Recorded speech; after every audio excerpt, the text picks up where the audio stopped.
सभी पत्रकार बंधुओं को नमस्कार।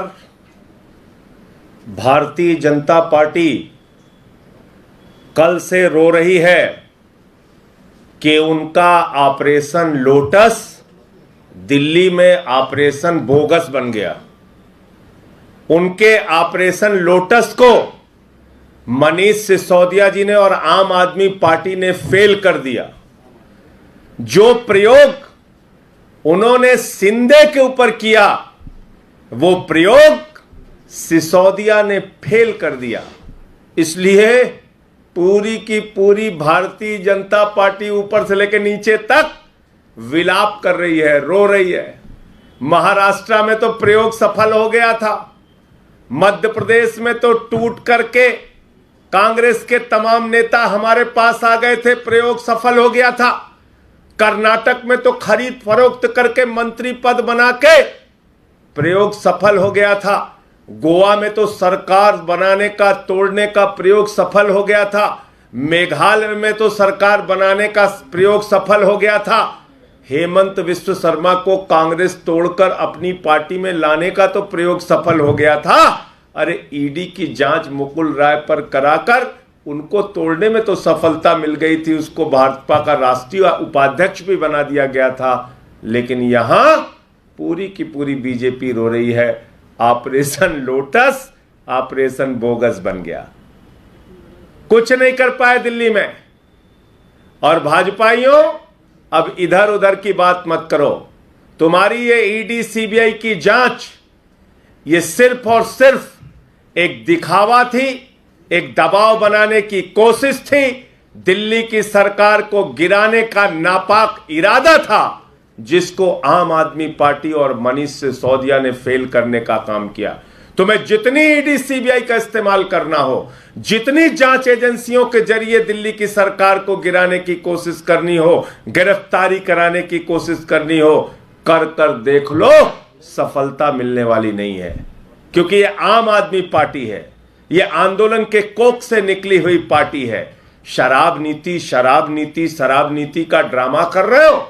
जहरीली शराब से जिस गुजरात में 100 से ज्यादा लोग मर गए, आज तक उसका जवाब किसी बीजेपी के नेता ने नहीं दिया। क्यों नहीं शुरू की ईडी और सीबीआई ने उसकी जांच?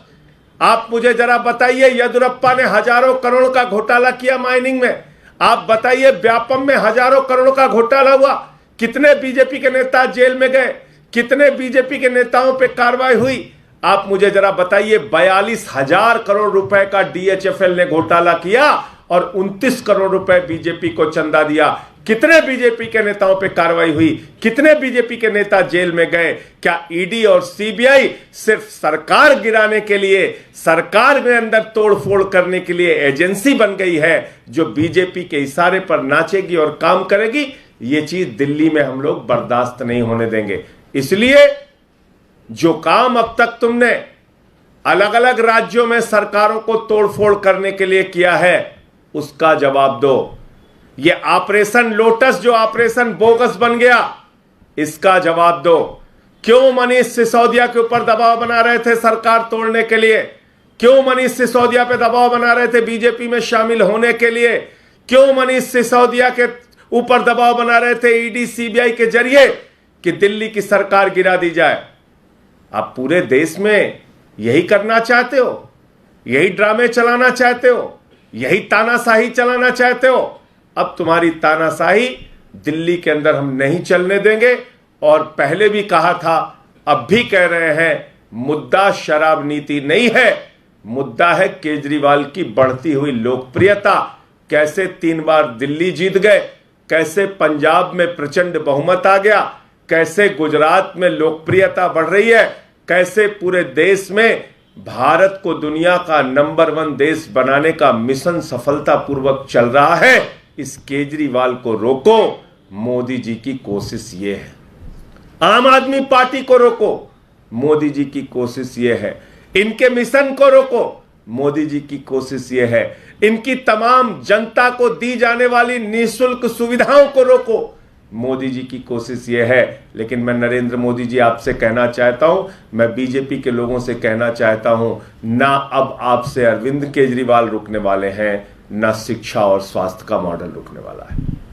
तो मुझे इतनी बात कहनी थी और मैंने पहले भी कहा था, आज भी दोहरा रहा हूं, न दूर दूर तक कोई भ्रष्टाचार हुआ था, न है, न होगा।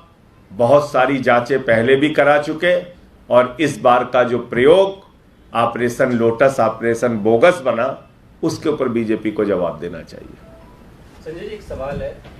पार्टी जब आई थी तो पार्टी में डिफेंस की बात की जा रही थी और कहा था कि किसी पे आरोप भी लगे तो इस्तीफा दे देने चाहिए, कार्रवाई होनी चाहिए।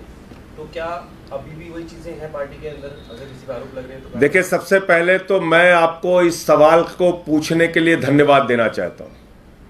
इसका मतलब आप ये मानते हैं कि कुलदीप सेंगर की party party with the difference नहीं है। आप ये मानते हैं कि चिन्मयानंद की party party with the difference नहीं है। आप ये मानते हैं कि येदियुरप्पा की पार्टी से ईमानदारी की उम्मीद नहीं की जा सकती। आप ये मानते हैं कि व्यापम घोटाले वालों से ईमानदारी की उम्मीद नहीं की जा सकती। आप ये मानते हैं कि बंगारू लक्ष्मण की पार्टी से ईमानदारी की उम्मीद नहीं की जा सकती। अरे, शहीदों के ताबूत में घोटाला करने वालों से ईमानदारी की उम्मीद नहीं की जा सकती। यह सवाल आपका यही बताता है कि आपको उम्मीद है, देश को उम्मीद है, तो एक ही पार्टी से उम्मीद है, आम आदमी पार्टी से ईमानदारी की उम्मीद है। और इसके दो उदाहरण दूंगा। भारत की आजादी के बाद एकमात्र पार्टी आम आदमी पार्टी है जिसके नेता अरविंद केजरीवाल के पास कोई सीबीआई की शिकायत नहीं आई थी, कोई ईडी की शिकायत नहीं आई थी, कोई एसीबी की शिकायत नहीं आई थी, कोई दिल्ली पुलिस की शिकायत नहीं आई थी। बावजूद इसके अपने मंत्री का जरा सी भी गलती पाने के बाद उन्होंने निकाल के बाहर किया। याद कर लीजिए, भगवंत मान जी की सरकार पंजाब में, कोई ईडी की जांच नहीं, कोई सीबीआई नहीं, कोई एसीबी की रिपोर्ट नहीं। जैसे ही उनको भ्रष्टाचार मिला अपने मंत्री का, उन्होंने निकाल के बाहर किया। लेकिन उत्पीड़न और भ्रष्टाचार में फर्क होता है। उत्पीड़न की कहानी मैं बता रहा हूं, 1 मिनट में सुनिएगा। 2015 में दिल्ली के मुख्यमंत्री के दफ्तर पे सीबीआई का छापा मारा गया, कहा गया बहुत बड़ा घोटाला मिल गया है। क्या हो गया 7 साल में? कुछ नहीं निकला। दिल्ली के उप मुख्यमंत्री मनीष सिसोदिया के घर पे सीबीआई का छापा मारा गया, कहा गया बहुत बड़ा घोटाला मिल गया। क्या निकला उसमें? कुछ नहीं निकला। दिल्ली के 40 विधायकों को पकड़ के जेल में डाला, बोले बहुत बड़े अपराधी हैं ये, तो इनको फांसी चढ़ा दो। दिल्ली की कोर्ट ने उनको बरी किया, दिल्ली पुलिस को फटकार लगाई। 450 फाइलों की जांच कराने के लिए सुंगलू कमेटी बनाई, 450 फाइलों की जांच कराने के लिए। बोले बहुत बड़ा भ्रष्टाचार मिल गया, अब तो कोई बच ही नहीं पाएगा। बाद में कह दिया कुछ नहीं निकला। सर्विसेज के मामले में सत्येंद्र जैन के ऊपर सीबीआई की जांच कराई, बाद में 3 साल के बाद कह दिया सीबीआई को कुछ नहीं मिला। तो आप मुझे बताइए, एक के बाद दूसरा ड्रामा, दूसरे के बाद तीसरा ड्रामा, तीसरे के बाद चौथा ड्रामा, ये जांच वो जांच। हम तो फिर अपनी पूरी पार्टी पे ही ताला लगा दें, सबको निकाल के बाहर कर दें अगर झूठे आरोप इसी तरीके से आप बेबुनियाद लगाते रहेंगे। कोई आधार नहीं, कोई बात नहीं। सरकार गिराने के लिए सीबीआई भेज दो, सरकार गिराने के लिए ईडी भेज दो, सरकार गिराने के लिए दिल्ली पुलिस भेज दो। ये तानाशाही दिल्ली के अंदर हम लोग चलने नहीं देंगे। हम पार्टी विद द डिफरेंस थे, हैं और रहेंगे। ईमानदारी से हम जनता की सेवा करना चाहते हैं। बताइए, देश के अंदर एक सरकार फ्री बिजली देती हो, फ्री शिक्षा, फ्री स्वास्थ्य, फरिश्ते स्कीम, माताओं बहनों के लिए बस की यात्रा, निःशुल्क, बुजुर्गों की पेंशन 2 गुना, बुजुर्गों की तीर्थ यात्रा, विधवाओं की पेंशन 2 गुना, दिव्यांगों की पेंशन 2। बताइए ना कौन सी सरकार काम करती है? यही काम हमने पंजाब में कर दिया, यही काम हम गुजरात में अनाउंस कर रहे हैं केजरीवाल जी की। यहां पे भी हम यही सब सारी नीतियां दिल्ली के जो कार्यक्रम है लागू करेंगे। बौखलाहट इस बात से बीजेपी वालों को, और कल से बिलबिला रहे हैं भाजपाई, बिलबिला रहे हैं बेचारे कि अरे बाप रे बाप, हमारा तो ऑपरेशन लोटस, ऑपरेशन बोगस बन गया, फेल हो गए हम तो जो प्रयोग सिंधे पे सफल हुआ, वो प्रयोग सिसोदिया पर फेल हो गया। संजय जी, आज बीजेपी ने प्रेस कॉन्फ्रेंस करके प्रेस सेट ऑफ एलिगेशंस लगाया है जिसमें दो प्रमुख बात निकल के आ रही है। एक, उन्होंने नाम लिया है मैन्युफैक्चरर्स का जिनको L1 लाइसेंसेस दिए गए। अब उनको जितना ड्रामा कर रहे हैं करने दीजिए, उनको जितनी नौटंकी कर रहे हैं करने दीजिए। अब उनका असली चेहरा देश के सामने आ गया। उनका मकसद था दिल्ली की सरकार को गिराना। पहला इसका जवाब दो कि जो प्रयोग तुमने हर राज्य के अंदर सरकारों को गिराने के लिए, विधायकों को खरीद फरोख्त करने के लिए किया, ये कुत्सित प्रयास, ये तानाशाही दिल्ली के अंदर क्यों कर रहे थे, इसका जवाब देना। अब बीजेपी बेईमानों की सरगना पार्टी, जिसके अंदर 5 लाख करोड़ रुपए अपने पूंजीपति मित्रों का ये लोग टैक्स माफ कर देते हैं, 10 लाख करोड़ रुपए बैंकों का राइट ऑफ कर देते हैं, वो हमसे सवाल पूछेंगे। वो हमसे सवाल पूछेंगे जिनका राष्ट्रीय अध्यक्ष रक्षा सौदे में दलाली खाते हुए कैमरे पे पकड़ा गया हो। उनके सवालों का रोज रोज अब जवाब देना हमारी कोई मजबूरी नहीं है।